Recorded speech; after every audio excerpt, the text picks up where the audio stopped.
Well, my name's Dan Murphy. I'm a criminal defense lawyer based out of Edmonton, Alberta, Canada. Today I'm discussing Premier Smith's latest, I guess she's under fire from the NDP opposition party.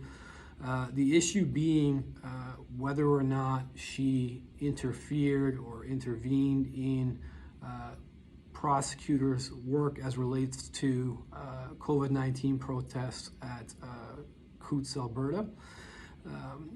On two occasions, the Premier indicated that she did, in fact, have conversations with the prosecution service, but later said she used imprecise language. Now, to date, which is a fact that has to be known, no correspondence has been produced. The CBC stands behind the fact that there is such correspondence, that it exists.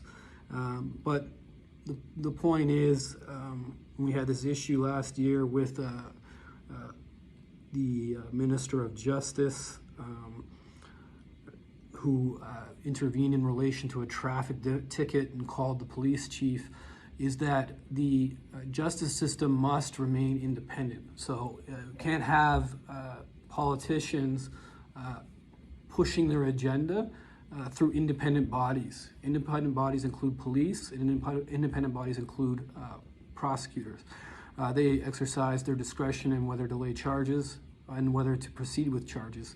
And it shouldn't be up to the Premier, who's kind of the top of the ladder in the province, or any of her ministers or any of her staffers to intervene in that system, because it compromises the system. Essentially what you're doing is effectively having the justice system be subject to the will of politicians, and that is not what the justice system is to do. That's not what the justice system was designed for. And in fact, the roles of police and the roles of Crown prosecutors are carefully defined by the courts, and also by rules which even Smith's recent minister indicated they understand that they're not to intervene, that in no shape, way, or form should the Premier or a politician be involved directly with the prosecution service. There's routes of communication, Minister of Justice, and going on down the chain to eventually have conversation with the prosecution service, but it should not be done at the first instance, and it certainly shouldn't be done to interfere or to adjust the nature of the prosecutions. This fundamentally affects defense lawyers and how they handle their clients, because if there's no independent prosecution service and prosecutors are being told to push cases forward or to withdraw cases, whatever the fact may be, it's simply not appropriate, and the result is injustice. Persons who don't even know that there's a political mechanism above their head which is deciding how they will be treated are affected. Defense lawyers who are entering into what seems to be an independent system, but in fact the arena has been affected by politics, again, compromised.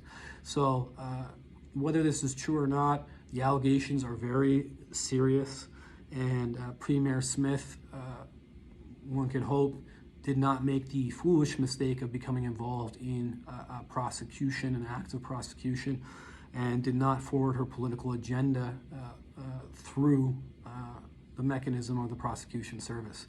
And likewise, it's hopeful that the prosecution service, if they were approached, addressed this appropriately and asked that she not interfere, and they would handle it on their own. And it certainly should have, if they were approached or if anyone was approached, reported this immediately, as it is interfering with the administration of justice. It's a criminal offense. Casey Madu, who was the previous Minister of Justice, was accused of the same thing over a traffic ticket. This is by far more serious. So this needs to stop in Alberta. The independence of the prosecution service and police must be maintained, just as judiciary. These are sacred roles, and the only way the justice system works is if they maintain their independence, can exercise their discretion properly, and this is the way in which defense lawyers can effectively forward their client's agenda without the interference of any parties, and only dealing with those who are directly involved in the matter, which are the prosecution service and provincial court at the first instance, and King's Bench beyond that, and at the final instance, the various courts of appeal up to the Supreme Court of Canada.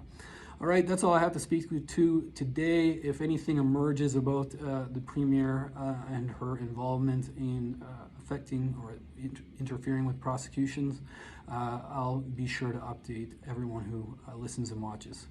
Thank you. Take care.